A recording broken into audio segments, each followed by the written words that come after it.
and welcome to The Great Wealth here on Edge Radio Australia. Gentleman by my side, and you are truly a gentleman. You know, well, thank you. Sometimes I wonder how you get in here. We've got a dress code, you break that. You know, a general demeanour code, you break that. Secret handshake. That's what it is. It is genuinely a gentleman. Great to see you, Derek Whittaker. It's always good to be here. Mate, we like to do things. We like to live on the edge. And today we're going to do a bit of that because we've got some videos and so all sorts of interesting stuff to watch. Now, do you want to give us a bit of a, before we start pressing buttons, bit of a rundown of some of the things we're going to talk about today? Some of the stuff I'm going to talk about, it's controversial. All right. Well, I can't imagine that. No. Yes. So a lot of people are concerned. A lot of people are fearful. Mm-hmm. And I understand. I get it. And I ask that you put fear aside. Fear is never a good decision to make one investment decisions on or life decisions on or any decision for that matter. Good call. Fear is not a good thing. So I want to put the fear aside. I can understand why there's concerns and fear. We'll talk through that as we walk through it. Mm-hmm. But what I want to talk about is there has been a historic happening in the financial system that is really changing the game big time. And a lot of the headlines have taken the limelight away from it, the whole Epstein stuff and all that kind of thing. And I think people don't realize the magnitude of what has just been passed in the United States as far as the finance world is concerned. And that's where I'm going with this. So if we look at what's been going to lay the foundation, you may recall this conflict that happened when Soviets took on, or Russia took on the Ukraine. And there was big concern there because sanctions occurred after that. And one of the sanctions that occurred under the Biden administration was they locked Russia out of the SWIFT banking system. And they used the US dollar to weaponize against them. And that really was a wake-up call to many of the nations associated with Russia, particularly in the BRICS, the formation of Brazil, Russia, India, China, and South Africa. Now, many other nations have joined as what they call as partner nations under that, but this is representing like 45% of the world's population. And so, you stole the words out of my mouth. This is a big part of the population of the earth. Absolutely. So what I want to show here is look at the BRICS response when it comes to the US dollar. Let's set the groundwork, and then I'll take you into what we call Crypto Week and what's been going on. Take a look. Let's have a look. Heard specific threats from Washington coming against BRICS, saying that BRICS undermines the interests of the United States. Well, let me say this. Earlier, President Trump had a different opinion on that. He directly said that actions made by the Biden administration using the dollar as a weapon has undermined the authority and the respect for the dollar as a currency, irreversible damage. And I'm sure he understands how true that assessment was and how the BRICS and the Latin American communities and other organizations have been trying to find ways to settle trade in other currencies to be insured against this actions coming from Washington. This is a process that's happening. Everyone understands that, including Trump, and this process cannot be stopped. It's not something that we wanted. We didn't want to run from the dollar, or other countries never wanted to do that. It was the Americans that tried to use the dollar to punish those who they deem to be acting wrongly, not in accordance with their rules-based world order. But to be perfectly serious about our threats, it's not our profession to be worried. So we're not worried about anything. Our job is to work under the guidance of international law and respect those principles, and there's no other way our country could behave. So once again, we have all the reasons to believe that countries that are members of BRICS are sovereign, independent countries, and they value and treasure such status. So this backfired in the United States. It certainly has. And some say it was on purpose, that it was there to sabotage and weaken the strength of the United States. What you've got to understand is this is something that Trump's inherited. Now, other thing is that he who controls the currency has sovereign power or greater power, and especially when it's high demand. So that's the beauty that the United States had, especially with the petrodollar agreement that it had, which wasn't re-signed in June of 2024 with Saudi Arabia, which meant that all oil deals had to be done in US dollars. So since then, the BRICS nations have been trading in their own local currencies. And so there's less demand for the US dollar in this instance. So that's the groundwork. That's the response from the BRICS nations. So does that devalue the US dollar, the petrodollar internationally? Yeah, it kind of challenges the authenticity and strength of the US dollar when other nations are going, you know what, below that, we're not going to do oil deals in that sort of stuff. And it also undermines the whole SWIFT banking system. Now, that's one of the issues that Trump has inherited. The other one, of course, is the massive debt that the United States is in, where the interest alone just to pay on their interest that they've borrowed is greater than their military spending each year. It's massive. And we know the US spend a lot of money on their military too. They do. And they believe in this policy of peace through strength. So that's what's really, really fascinating. Now, what happened this week is we've called it Crypto Week. If we put up the next slide, if we put up the slide there, the image. Yeah. Let's find where we go. Up the top. Up the top. There we go. Had to be there somewhere. Yep. Throw that one up. So 3 acts were expected to be passed at this time that would be debated through. They'd passed the Senate on the Genius Act, the one at the bottom there. And there's also the Clarity Act and the Anti-CBD Surveillance State Act. Now, let's go through each of what those might mean, all right, in different terms. I'd certainly like the Clarity Act because I want to understand what this is all about. A lot of people have wanted clarity. Let's start with the Clarity Act then. That is defining how crypto is regulated, the SEC versus the whole crypto world. So are they actually just programming stuff and it's just data that they're putting out there, or does it actually represent something or mean something? The whole thing, is it a security or is it commodity? All these things need to be legally defined. That's what the Clarity Act is trying to create some clarity around that, pardon the pun, and because crypto companies have basically faced legal uncertainty as they've created these things in trying to go to the SEC. Are we breaking the law or not? Can you give us some clarity here? And a lot of them have turned around and found they were in a lawsuit with the SEC in the former administration. So this act is really wanting to create regulatory definitions of what you can create, how you can create it, why you can create it, etc. So that's very important from a legal standpoint. Well, exactly. We'll go back to clarity. I mean, obviously, it's written all over it. But everyone needs to know exactly where they stand. It's really that basic. Then there is the CBDC one. And that one is basically preventing a centralized bank issuing a crypto for surveillance purposes. And this is the privacy concern is really, really huge here. So when we look at this, what they're wanting is banning the Federal Reserve issuing a CBDC, a central bank digital currency.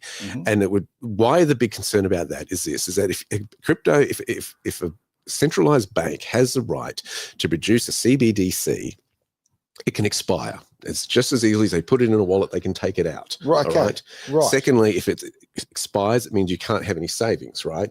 It can also regulate what you can and can't spend. Imagine going to the petrol bowser and your carbon credits have been used up for the month because you took a holiday down south and did too much filling of the tank. Well, we're going to restrict you from buying more fuel. I mean, that's the ultimate control that it's giving over to a privatized bank. And that's the big concern in the United States about that. And I'm going to come back to that very soon. And we've just got Shaq has just arrived, and we're going to bring him in because I'm sure he's got an opinion.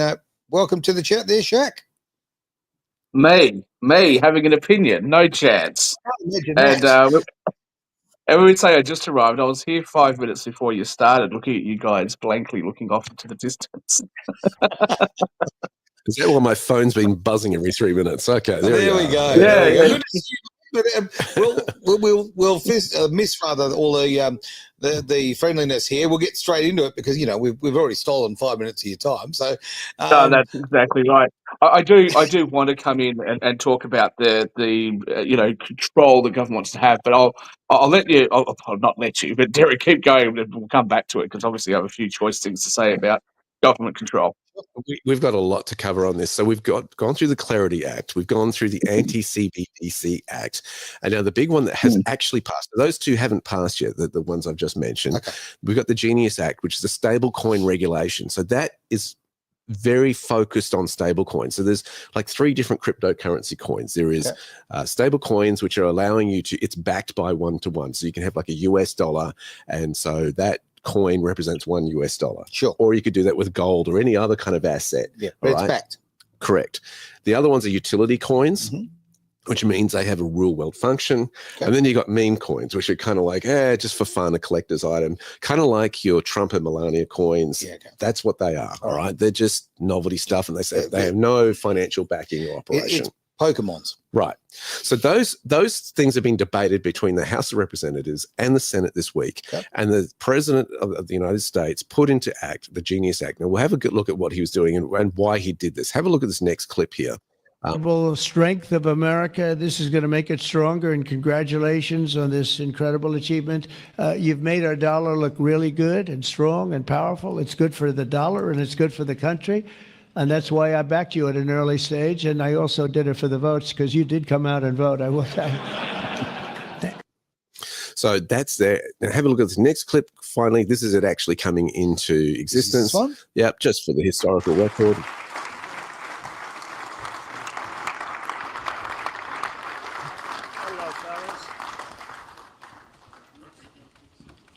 So he is signing it in underway.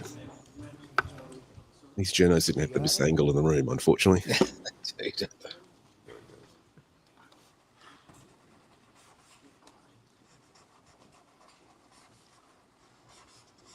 This is not an auto pen, by the way, which is a big scandal. If that were a Republican, it would really be a big scandal. But it is one of the great scandals of our time. Thank you very much, everybody.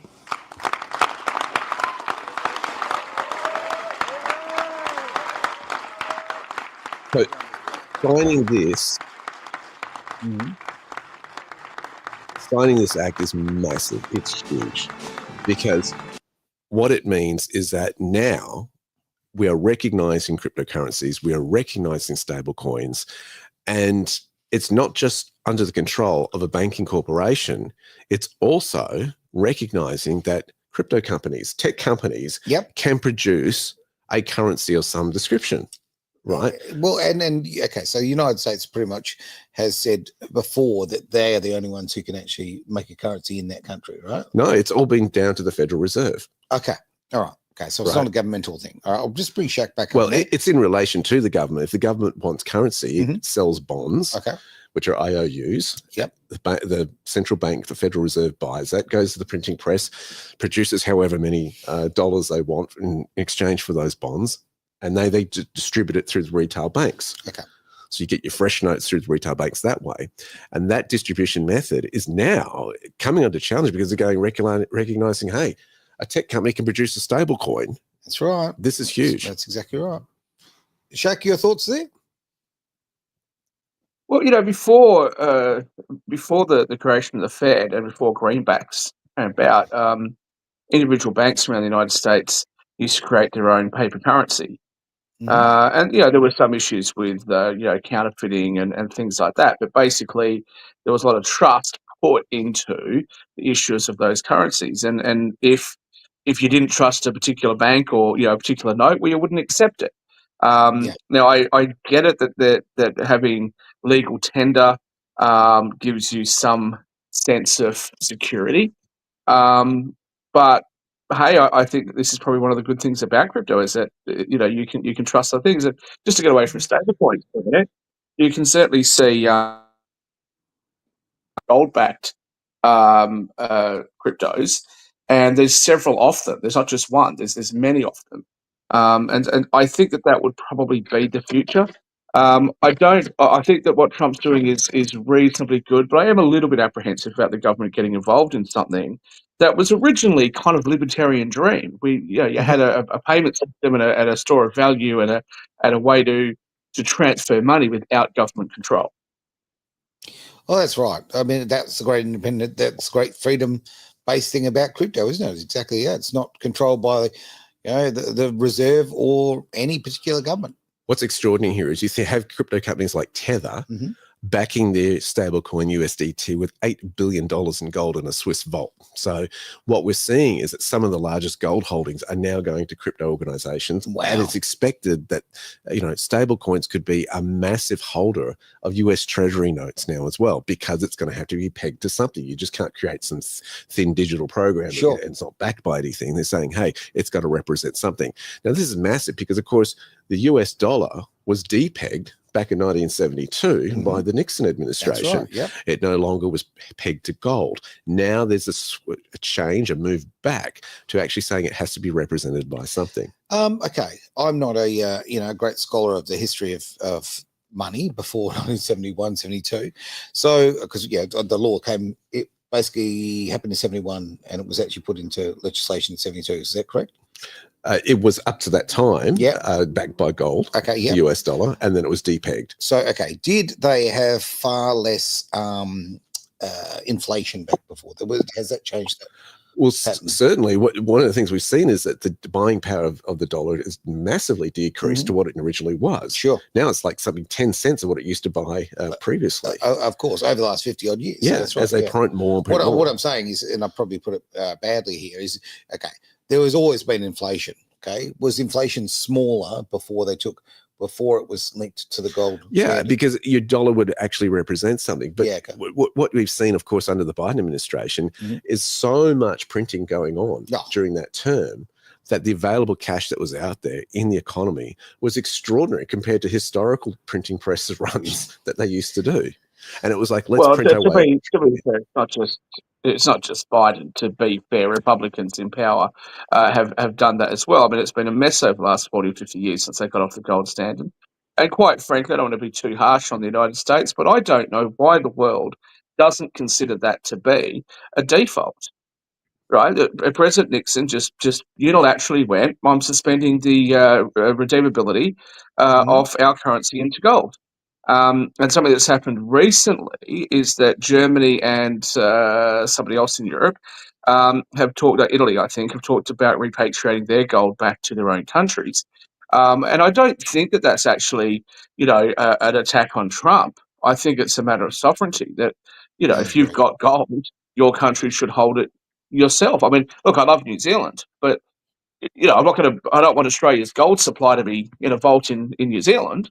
You know what I mean? Like, it's Australian sovereignty. We should be holding it. New Zealand doesn't have any gold, by the way. So that's the extraordinary thing. All other countries do, but the Kiwis. None at all. No. Amazing. Absolutely amazing. Okay, Well, we've got some we can tell them. Yeah. Yeah. They've got. So what is actually backing the New Zealand dollar? That's what you've got to ask. Oh, look, someone sneaky has come in here with a comment. It could be Travis Carter. What a surprise. Let's have a look what he's got to say. Good luck with the show. Storm starting to cross into Vietnam. So he's off to Hanoi to leave for Panama tomorrow. Look, what a life, if the flights are not cancelled first. 38 confirmed dead already. Oh, thanks, mate. That's a lovely positive finish to that. It's horrible to hear that's going on there. I wasn't even aware of it. So, things are pretty wild out there in Vietnam, and I hope you stay safe, buddy. It's the same place that he's telling us all to go to. He's like, yeah, come to Vietnam. It's fantastic. That's right. Come for the weather. Come for the lifestyle. Fantastic, right? There we go. And he had to come home with that as well with the sheep. He's just having a go with us. Okay. Look, good luck, Travis. We love you. We love the family. Hope everyone's safe. Exactly right. Exactly right. Here's the concern, and I'm going to present the other side of this argument. Some people who have been holding crypto think fantastic because, of course, it's resulted in a bit of a bull run this week as far as the cryptocurrencies are concerned. But on the flip side of this, not everyone is thrilled by this, including Republicans. Here's Marjorie Taylor Greene and her comment on it. I've found this, unfortunately, this clip's got a little bit of music behind it, this sort of stuff, but have a listen to what she's had to say in relation to all of the going-ons as far as this is concerned. Yep. I'm very confused about the Genius Act. I thought there was a deal made by the president to make sure that included was going to be the central bank digital currency. There'd be no possibility of a backdoor to get that. So where are we? Steve, let me explain something. In 1971, we went off of the gold standard. The Federal Reserve did that. and we went to cash, a cash society, and the value of the dollar has drastically gone down to the buying power is less than 10 cents now from where it was in the 1950s before we went off the gold reserve. What's happening today on July 17th in 2025 when no one is paying attention, no one's talking about it, everyone is in blind rage about the Epstein files, and I don't blame them.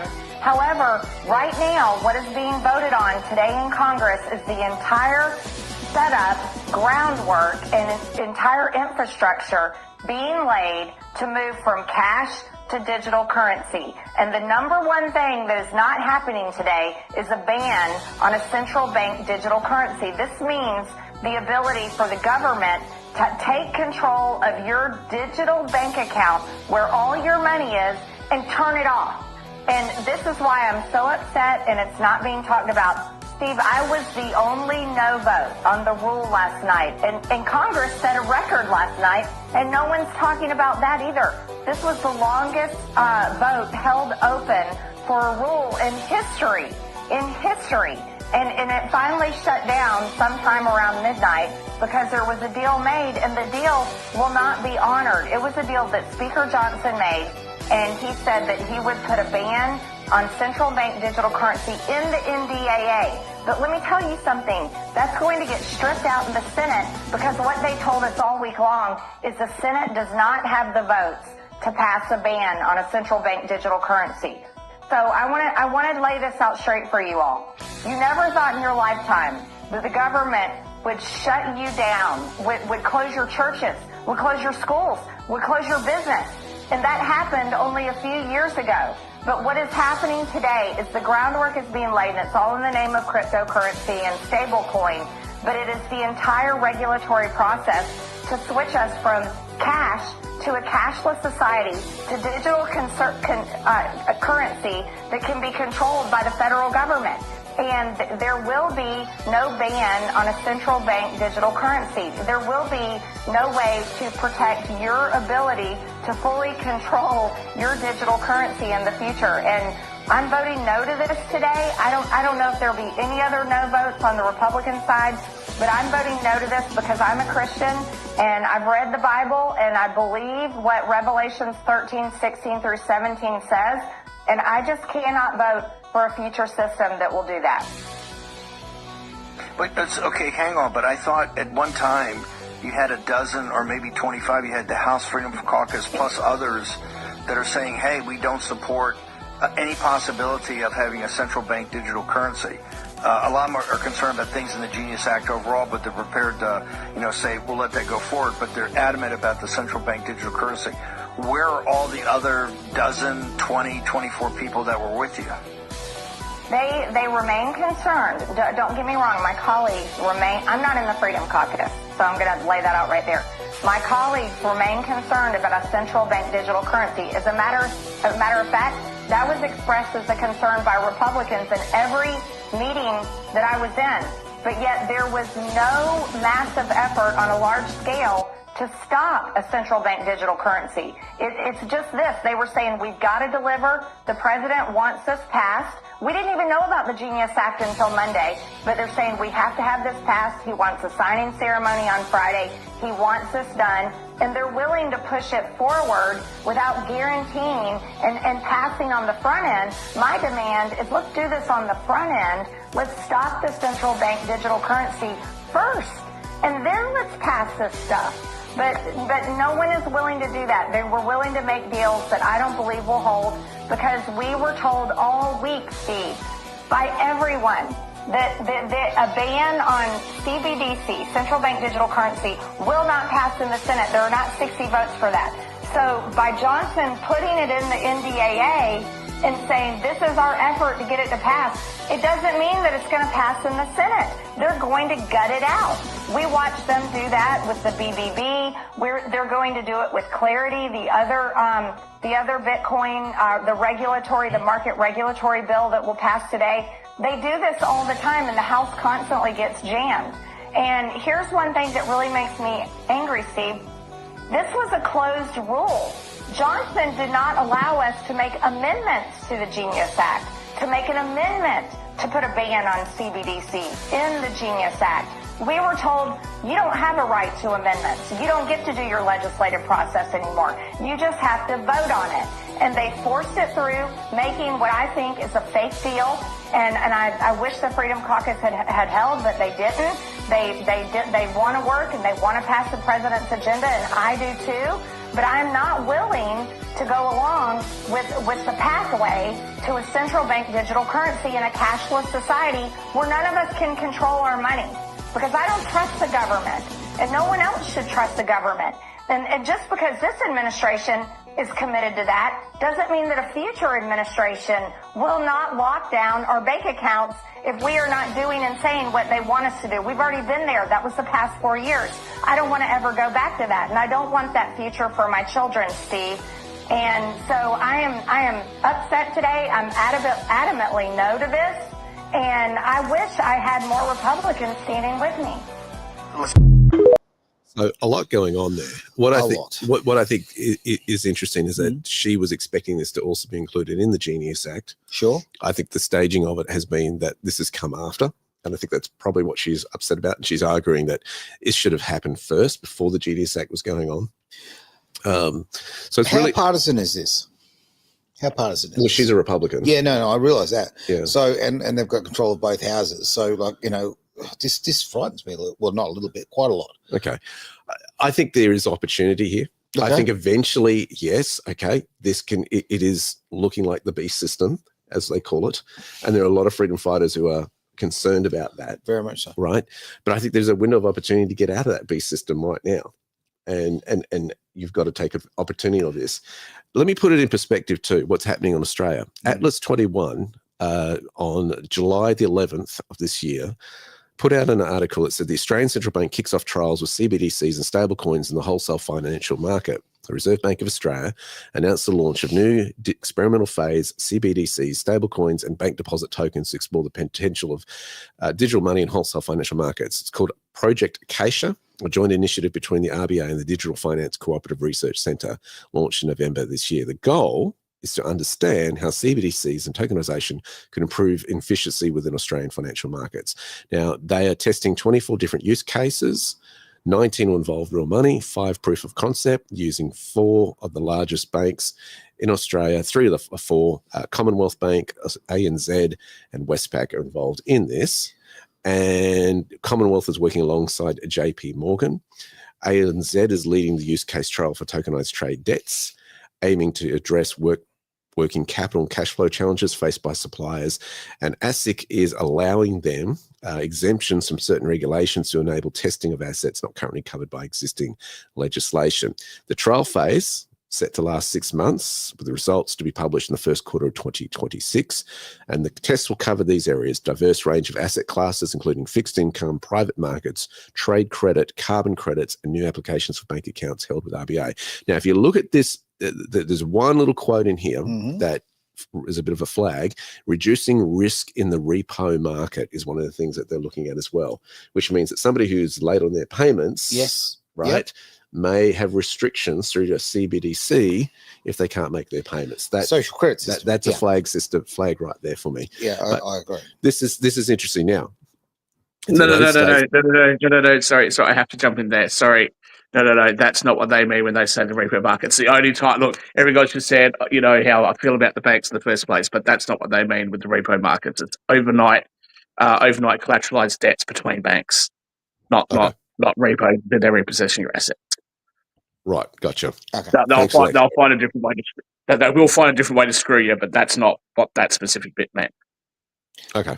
There seems to be a lot of distraction and moving of the shells at the moment, because the other thing that I've noticed over the last couple of days is that the Australian government have come out and said that apparently $1.2 billion has been in, and I'm sorry, I don't know the period, that's the amount, 1.2 billion in, look, just, you know, the hidden little fees every time you use your card, right? Or those extra couple of cents here, apparently in the not so distant past, it's been $1.2 billion. So the Australian government's trying to make big fellas of themselves and say, hey, we're going to put through legislation to stop that from happening. And eventually, after this legislation, there'll be no additional cost to use digital money. And I think that's just a way of softening stuff. Well, I think digital money is going to reduce a lot of the costs in admin, big time. Yeah, of course. And I of think course that's it will, one of the big advantages of it is it's less handling of it. It can happen in seconds, as opposed to, particularly in cross-border payments that happen over a week, to get money from here to no the doubt. US or whatever it's being wired. A comment that Travis brought up before, if I just bring Changes it up many, again. many hands, and this can be happening in seconds. So there are benefits to cryptocurrency. Oh, no doubt about it. So the border thing, if I can just find the comment, there we go. This is something that was brought up from Travis. I'll just bring it up on the screen. Okay, so I mean, basically, Vietnam's just signed crypto to be legal for cross-border money transactions. That'll make a big, big difference, no question about it. And I mean, Vietnam is in a very interesting place because a lot of manufacturing is going there. It's moved from China to Vietnam over the years, and with the tariffs that Trump's doing, more is coming and pouring into that nation. Well, that's true. I mean, the whole idea, obviously, of the tariffs is to get more manufacturing back into the US, but the world is not the US. There's still there's a lot of trade to be done. And also comparing the tariff rates from China as opposed to Vietnam. Yep. China was certainly on a higher rate than Vietnam for a while there, and so there's a lot of argy-bargy between them. I want to have a look at just this final thing. This has been planned for quite some time. Take a look at this slide here. It's a big admission. And I've been saying this to people and promoting this and saying the banks are quietly changing the system with that. This is from MasterCard, and this is what they put out there. With the Genius Act now passed, we're entering a new era of clarity and confidence in digital assets, one we've been preparing for over the years. They've been right across this. We've worked across crypto and traditional finance ecosystems to explore how stablecoins can complement and enhance existing payment systems. So there you go. And if you read that article, that they have been across this for some time, anticipating this is all going. What's been held up, of course, is the SEC fighting a lot of the cryptocurrencies, and of course, lack of legislation, because banks cannot operate outside their licenses. Otherwise, they could be themselves lose their licenses to bank. So, all right. So in everyday language, yeah, what difference is this going to make to Joe Public? Okay, for those who've been trading crypto for a while, they welcome the news because there's big money lining up as this traditional finance is starting to merge with this new technology. So those who are holding crypto like this at the moment because they think, excellent, my assets are going to go up in value. Right. All right. So that's great news for them from that perspective. From an industry perspective, it welcomes it because finally it's got some clarity. The crypto world has got some clarity as to what the rules are. What I expect that to happen is as the regulation increases, that a lot of the crypto companies are going to just fall by the wayside because they will not be compliant. There'll be less players in it, and it'll be a less competitive world out there in terms of, hey, we expect this, this, and this. And so the gains will be smaller, though. Absolutely. So this adoption is going to go mainstream. We're going to see a lot of ETFs on the stock exchange be approved with exposure to cryptos in this year, in the next coming months and the following year. We've already seen some of those play out. That's going to increase. So we're going to see also tokenization of assets. We're going to see real estate market eventually move into this. We're seeing that now. That's already happening. Dubai is already moving to this. So this is a game changer, this whole thing. This is the biggest economy of the world, recognizing this asset class and making it legal. From a futuristic perspective, there are major concerns about CBDCs and the control of money, because now it's less private because it's out there on a public ledger. And so there's always a kind of a bit of a trade-off here, and others are concerned that this leads directly another step closer to the beast system, where there is no cash, it's all digital. So that's where we're heading. To me, that's terribly concerning. Well, what are your have a look at the language that MasterCard used there? That this is something we've been preparing for quite a while. They don't want to have their interchange fees that they charge to merchants and banks and all of that. They don't want to see that go away. So this is their way in. And you're absolutely right. It's a way for them to protect themselves. We're fast entering that sort of decentralized finance and things like that. There's been a massive increase in private credit. That's been the big growth area in the United States at the moment, as opposed to private equity. And that's been something that the top end of town has used to obtain credit. So the logical next step is that you get private credit. I mean, how many people here complain about not being able to get access to loans for their businesses or access to loans, home loans and things like that? They're gone are the days of the low doc or no doc loans these days. But in a decentralized environment, peer-to-peer type lending, that could happen. Now, if you let the big banks and the government get involved here, what they're going to inevitably do is regulate in such a way that a lot of the things that makes crypto so attractive will be less attractive in the future. And I think MTG made some good points there. The only thing I'm a little bit unsure about is her comments about wanting to ban CBDCs, because the issue is that even if they were successfully able to do that, one Congress is not able to bind a future Congress. So that even if they passed a ban, it wouldn't prevent them from being able to do it again in the future. And even if they were able to successfully pass a ban that would prevent the United States from ever being able to credit a CBDC, that's not going to prevent other countries from doing it. So yeah, I'm highly concerned actually about the government and the big existing banks and things like Visa and Mastercard, etc. Very concerned about them trying to get involved here. The European Central Bank is already experimenting on CBDCs and has been talking about it this way for a while. So yes, it's fascinating to watch how that will play out. And of course, the relationship that it has to the United States. Bear in mind that US is also wanting to be the crypto capital of the world. So it's making tax breaks very, very attractive for crypto companies to develop their technology within their borders, avoid tariffs, avoid taxes. As long as you do the business at home. Yeah. In the US. Yeah. And for companies that have produced, I wasn't going to say CBDC, cryptocurrencies outside, sure. This is a very attractive offer to migrate over there and, hey, yeah, we'll do business in the United States. Yeah, but as I said, I think the issue for the whole world, for those of us that care about our freedom and not having too much government interference, is wherever this is domiciled, even if it's domiciled in the United States right now under this administration, which is one that we tend to like for the most part, we don't know what future US governments are going to look like. And if we look at it historically, the US government tends to want more and more control over every other country in the world. I mean, that's sort of the history. Often. Oh, for the last 80 years, it's been all about American dominance. Let's face it. We were talking obviously about the BRICS nations earlier, and the fact that America stepped in, and when there was a conflict with Ukraine, they used financial sanctions to control, world policy of other countries, and they've got such a history of it. Who ever sees that changing? And if we give them even more control, it puts citizens in a very vulnerable position. There's also the argument there's also the argument that central banks have been the ones who can control much of the population and their spending as well. And this is an interesting move because now they don't have full control of the issuance of cryptocurrencies. So it's at the moment, in the short term, I think, yes, there is a new balance of power shifting. Sure. But yes, back to your arguments in the long term, I think those are very legitimate concerns for other nations as well.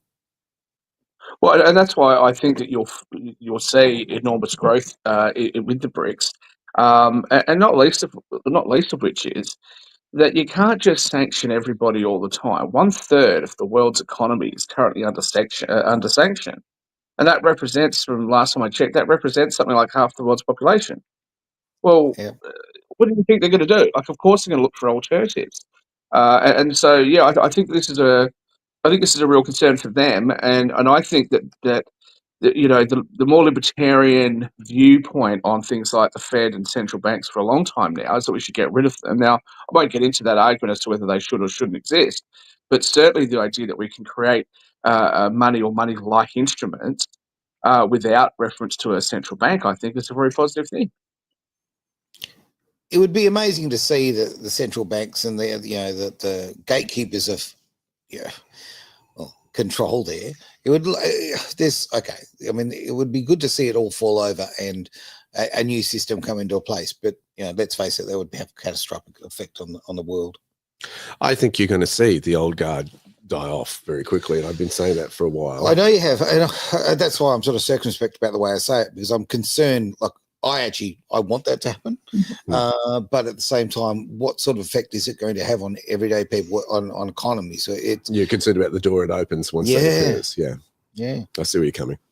Yeah, look. Well, as I said before, I've used this example a few times now on a few different shows.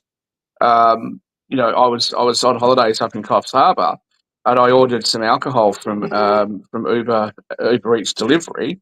Now there was 11 adults that were arriving at various times, and I get an email because I placed 6 or 7 orders in one night, and I get an email from them saying that they're looking after my health and that they're going to worry about things in line with the Drinkwise policy, etc., etc. And so they're going to review my alcohol consumption, and they may put a restriction on my alcohol consumption. Now the government wouldn't do that, Mm-hmm. but they're going to do it because they don't want to upset the government, right? So what's to stop, crypto or MasterCard, if they get involved in this, what's to stop these companies from adopting those same sorts of things? And I'll take that back, what I said about government not doing it. If you guys remember during COVID, there were some people that were made to quarantine in New South Wales, I believe it was, and they were told that they were only allowed to order a 6-pack of beer per day, that they couldn't order any more. Now, who the hell's the government to come up and tell you that? That's right. No, they love control. When they really pushed, remember when they really pushed duty of care? That became a big thing with just about everything. The duty of care sort of, to me, it's kind of like a gateway drug to control. There's these kind of things. Whenever people are intrusive into your life, and whether they be government or through government, I mean, okay, let's look at the last 5 years where the government did horrendous things, enslaved the population, but put their hands up and went, hey, it's just a mandate. It's the businesses doing it, not us, right? Well, look at what happened. Look at what happened with that absolutely amazing former Prime Minister of Canada with those truckers. Look, you may not have agreed with the trucker. I mean, I know most of you guys do, but you may not have agreed with what the truckers were doing. That's fine. That's up to you. In a free society, we should all be able to make our own decisions. And then Trudeau goes out there and says, "Well, no, we're going to block their bank accounts, but if you've donated money to them, I'm going to block your account." I mean, what the hell is that? And the problem with the government getting involved in this space is it becomes even easier for them to do it. It does. No question about it. Very, very quick indeed. The overstep of government into our bank accounts, and I mean, look, okay, Canada and Australia, let's look at those two as examples, have both let completely just insane far left governments back in. I mean, when I looked at Canada, I didn't think there was any way in the world that with that election that mob would get back in, that whatever the side is, that the far left anyway. And the same thing happened in Australia. Like, you've got to really worry about our elections and the fact that they keep importing people to vote for these people. Well, I found it interesting. Well, outside to be fair, I mean, what a mess. I mean, the Liberal Party in Australia, the way they ran that campaign was just a disgrace. I mean, what were they expecting? Run the campaign, did they? I mean, I agree with you. On that front, the fact of the matter is Labor didn't win that election. Okay, Liberal absolutely lost it. But at the same time, it still does it amazes me when, in our case, we had a Prime Minister who got out there and a Environment Minister and a Finance Minister, and they just lied, were caught out on the lies, but yet they got back in. It just shows a lack of options, doesn't it? But as far as Canada goes, I cannot fathom why they put that government back in place. It brings up two different interesting points. Isn't it interesting that the proposed Misinformation Act that the Labor Party did before the election targeted two things? One, they didn't want you talking about the integrity of elections. Yeah. And two, they didn't want talking about the integrity of banks. Yeah. And we're talking about both of those at the moment in terms of what power they might have in these scenarios. But having said that, which is true, and this is okay, we're fantastically able to talk about these things. We have a free speech platform. But right now, Edge Radio Australia on Facebook, right now, Edge Radio Australia on Facebook right now is under restrictions, right, for a joke post about the picture and the cheating couple, whatever, clearly satire, and we're under restrictions for that, okay? That's social credit score. That's control, right? So our voice is not being heard as often and as far up in people's feeds because of something like that. When we've got to be careful and don't step on any toes. This is ridiculous. This is not a way to live. Government have got to understand. We keep saying it, but they work for us. They do not control us. And I see this. I see a digital currency as just another way of them controlling us. Yeah, I mean, there's huge concerns. I agree, but at the same time, if we the people can rise up and say, listen, we don't want a CBDC in our nations, then there are some things that crypto is advantageous for. I agree. You've got more efficiency, and you've got smart contracts too. Let me just finish this. Smart contracts are very, very interesting in that they don't care about your credit history or score. Right. They don't care about your skin of your color. They don't care about your political view. It's just like, here's the deal, take it or leave it. Yep. And I think there's an opportunity now for people to become the bank, to be the lender, not the borrower. But you've got to act very quickly. Okay. But correct if I'm wrong. The South Australia or somebody or other has passed some sort of law restricting donations to political parties, and what that does is entrench power with the two big guys. And I think it's something that's really worth noting for people who, in some ways, agree with the misinformation, disinformation bill, but they don't want to see whatever the reason. I don't want to see people be misled or whatever reason they give. Is the fact that it wasn't just about misinformation; it was also about things that could potentially be true, right? But you just weren't allowed to say them. And the idea that you can't, the idea that people like us can't say, you know what, if the Commonwealth Bank is going to have Bankwest shut down all their branches, right? Well, don't be upset. That's a great thing because now there's no reason to bank with them anymore. Go to your credit union, go to your local friendly society, something like that. Your community banking, get away from all the big guys, right? Because you don't need them anymore. They don't serve any great purpose. It's only going to be a matter of time before we can't say that anymore. Mm-hmm. But that's not on. Yep. Yeah, legitimate points. Absolutely legitimate points. So it's like, guys, you've got to take one, get prepared. And we teach about this at Blue Sky Factory about how to get prepared.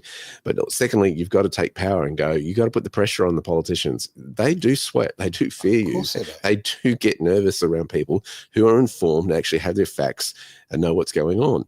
They don't have good answers for it. And they need to feel that pressure.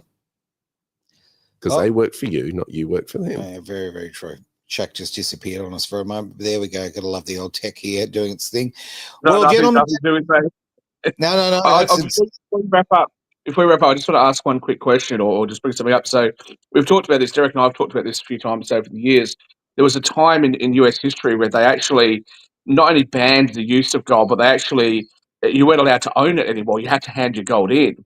Yep. Now, I think that would be enormously difficult for them to try to do today, but this is one of the things that I'm concerned about in the crypto space. If the crypto is held in a wallet or in something that's traceable to you, and the reason is because then they can just go, well, you're not allowed to hold it anymore.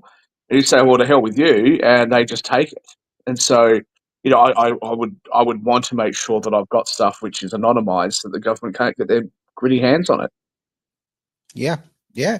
Well, look, hey, we're living in a world right now where, although it's gone away from the conversation for a little bit, the Labor Party here in Australia is, and the Greens very, very keen on death taxes and, taxing you on the way in, taxing you on the way out, all of that sort of thing. There seems to be a money grab at every single opportunity. And, holding on to your freedom and holding on to, your ability to control your own money, it's a big thing. And that's why, quite frankly, I really encourage people to get into crypto. Yeah, that's from a personal standpoint. Obviously, I don't give financial advice. We don't do that sort of thing here, but that is my personal opinion. Well, look, I can tell you that I'm finally doing it, and we've I've started to to experiment with that in a big way. I've been really pleasantly surprised about the potential use of it, and how it can improve things in my life. And that takes a lot. If you ask Derek and other people who've known me for a very long time, I was very anti-crypto. I was very like, well, I don't see what use it is. I don't see what use it serves. It's a big scam, all that sort of stuff. But, I see the light. It took me a while, but I see the light. If JD Vance can change his opinion about Trump, you can do that about crypto, mate. So it's all good. Any closing thoughts there, okay, Derek? Sorry, mate, what was that? No, I said, okay, then. That was one great example. Call you JD from now That's on. right. Look, I think it's time to get educated. If you haven't already, get ahead. There is still a window of opportunity to do so, but you need to take action. And I think there's opportunities to make generational wealth changes if you know what you're doing. So yeah, we can get in touch with us at Blue Sky Factory. Just Derek, D-E-R-E-K, at blueskyfactory.com.au with no E in the blue. We'd love to help you out. We've got people who are just wanting this information and doing that. So yeah, there are solutions there, but you've got to take action. Sounds good. All right, it is time for us to part the ways. Thank you very much for being part of the show, and great to see you there, Shaq, dropping in, mate. Didn't expect that, so a bit of a surprise. I try every now and then. Thought you might have missed There me. you go. It's all about the fashion, isn't it, mate? It's all about the shirts. We're color-coded today. We're doing well. Hey, thanks very much. Thanks for being part of the Greater Wealth here on Edge Radio Australia.